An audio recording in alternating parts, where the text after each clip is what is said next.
What percentage of the hike or the trek did you actually walk approximately? I don't know the percentage. I would say a lot of it was definitely done with motorbikes, which is almost harder than walking because it's just so painful on your rear end, and it's always bouncing and you're falling, like literally falling off the bike. But I would say in total, I don't think I walked more than 300 kilometers, so it was definitely less than 10. I would say maybe maximum 10% of the entire journey was done by walking. Most of it was canoes, shitty bikes, most of it. And yeah, I would say less than 10% was actually walking. And you took 3 months almost to do the whole trek, and you had a 3-month visa. Yeah, because sometimes like the bike would break down. I had to walk like, let's say 30 kilometers or 20 kilometers to a village, get another bike. Then the bike would take me a few hundreds, then another 20. So yeah, it wasn't that hard in terms of walking, but I actually preferred walking over bikes because you can really take in the atmosphere. It's not hard on your back at all. It's much slower, but also healthier in a way. You're doing it at your pace. And yeah, I don't know if you went on bikes. I mean, you had your own car in the DRC, but their bikes are not good. They're overloaded, and then the guy takes you on it and you give him money. But I'm surprised I don't have lower back pain to this day, because sometimes you feel like you have permanent nerve damage. It's really bad, and then it slides in the mud. You fall over, you hurt yourself, you get back on it. Yeah, but walking is great. The butterflies are all around you, and it's beautiful. Speaking about nerve permanent damage, you have now the malaria living in your liver right now. And why didn't you take prophylactics and protection? Because I had gotten it in Sudan in 2019 already. It was my second time getting malaria. I think you had it 6 times in Africa, right? You had it 6 times. 6 times, yeah. So the thing is, and you know that yourself, like Westerners always think of malaria as this deadly disease that's super dangerous, and it is deadly. But in Africa, because they're kind of used to it, when you learn that if you take the treatment pretty soon when you have the symptoms, usually you'll be fine. Usually. Yeah. And most of the deaths, I think, are infants and babies as well.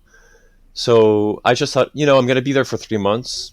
Do I really want to take the drug for 3 months? I mean, I was also in Angola and other countries. So do I want to take the drug for 6 months preemptively? Or do I want to take the risk of getting it and then just taking the curative pills? And I prefer taking the curative pills. I'd rather, if I'm going to be there for a very long period of time, like, Angola, Zimbabwe, Zambia, Kenya, I'd rather just take the cure if I get sick. I feel like it's easier on your liver and your organs than to take a preemptive pill for half a year or even a year. Totally, I understand that. Did you take them? No, I didn't take it. I mean, once I got it, it's fine. Even in the remote villages, they may not have electricity, they may not have running water, they may not have communications, but they'll always have anti-malarial pills. Even in the villages, true. There'll be a little boutique somewhere that you'll be able to get those anti-malarial pills. And even the most remote places, it's amazing. For them, it's like the flu almost at this point. It's absolutely, it is like the flu completely. So that's totally true. What about any kind of gastrointestinal problems? I know you had some of them. Oh yeah, I had so many. I mean, it's funny. I had diarrhea for literally almost a year. And wait, hold on. How did you purify water, or did you not? You just drank water? That's the thing. I thought I'm going to go hardcore and just be I thought I'm going to get sick from this, but that's fine. I'll cure myself later. I don't want to have because I felt like if I'm going to be with the locals and they're offering me water and I start purifying it in front of them, I figured, look, they're drinking that type of water. I'll just try my best to follow what they're doing. I'll probably get sick and get a bunch of problems with my stomach, but I'll fix that later. So, you're right. They would drink like literal river water. So I'd had my bottle and they would say, okay, we're going to go fill it with water.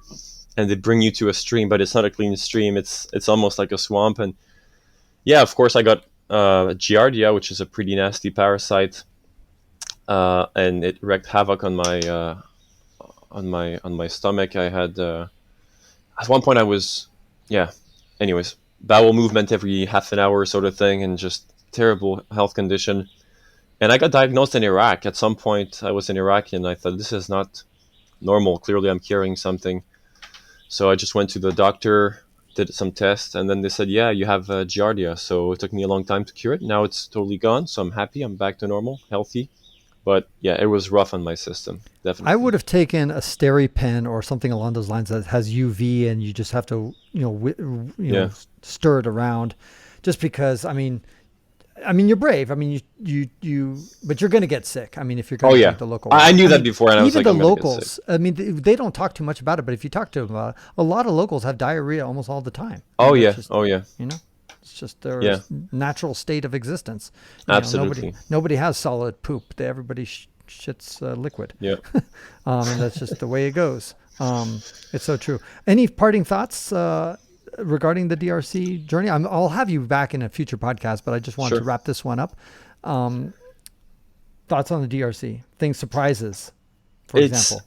Yeah, well, it's first of all, it's much bigger than people imagine, because even once you're inside, size of Western Europe. Yes, and then the speed at which you're going to be traveling is way lower than in Western Europe. So, you could be at a place where sometimes I was on a river, there was no other transport than to take man-powered canoes, and you're going against the stream. If you're doing 15 kilometers in a day, that's a good day. If you're doing 20, let's say. So calculate that, 20 kilometers in a day. If you got to do 100 kilometers, that's going to take you 5 days just to get to 100 kilometers. So take a lot of time. If you're going to cross the DRC, that's why I had my 3-month visa. And even then, it took me 3 months to cross, so I was lucky. You want time.